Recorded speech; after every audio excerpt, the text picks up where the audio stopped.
I see someone who is immensely talented, there is a deep sense of appreciation, and Siyabonga Mokwena happens to be one of those. He is extremely privileged that he gets to play at a very young age, and at an age that is so critical for the development of youngsters, that he gets to play and be around in a change room that is, number one, full of a lot of champions and people with a very good mentality, professional, and not only look after the talent, but they teach him how to look after their careers, and that is something that's going to be very important for his future. So we speak about those first two things. The third thing, I think he also has a very incredible privilege of being around extremely talented players that play in and around his position, and so he gets the chance to train with players like Themba Zwane, for an example, Sipho Mbule, Marcelo Allende, Neo Maema, and so for sure he gets to learn. We all have what we call mirror neurons.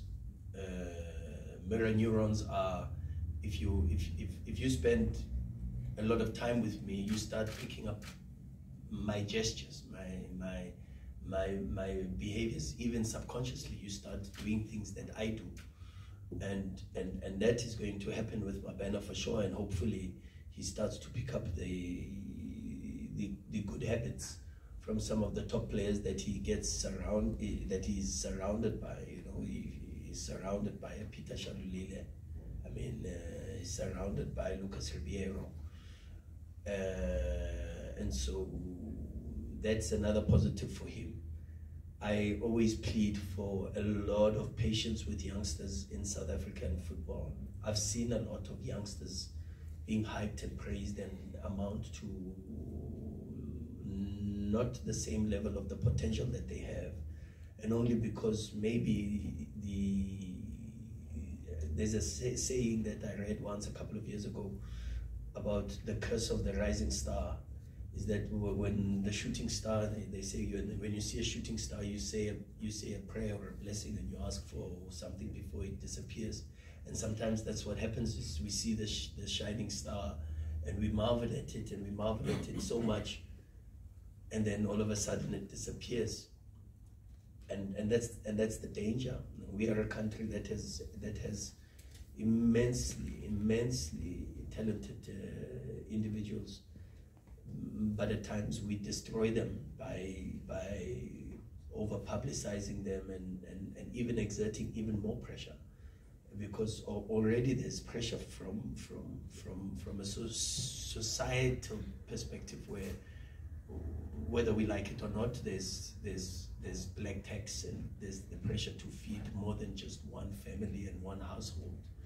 There's the expectation that already when he plays for Mamelodi Sundowns, he earns a certain salary. Then now there's now expectations for him to live in a better house, and to buy a better car, and to wear better shoes and more expensive clothes, and then of course there's also the friends, and then now comes the pressure that is exerted by what many of the previous generation didn't have, and the pressure that comes from social media.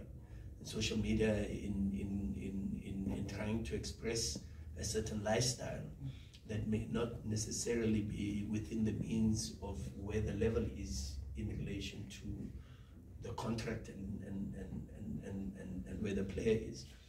So mine is always to say to you, and it's quite different, you know, the challenges of Pedri, for an example, at Barcelona are completely different to the challenges of Mokwena. They may be the same age, but the challenges are very, very different. And that is why it's so difficult for wonder kids, just generally, wonder kids in South African football to rise up and shine and blossom.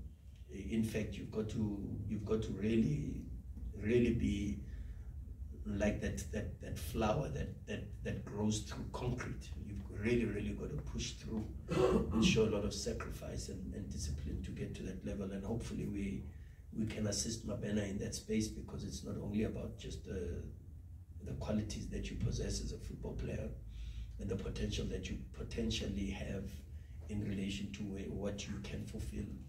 But more than just that, it is the human qualities and the development of the qualities around, so that it's easier for you to manage your career and not just necessarily manage the talent.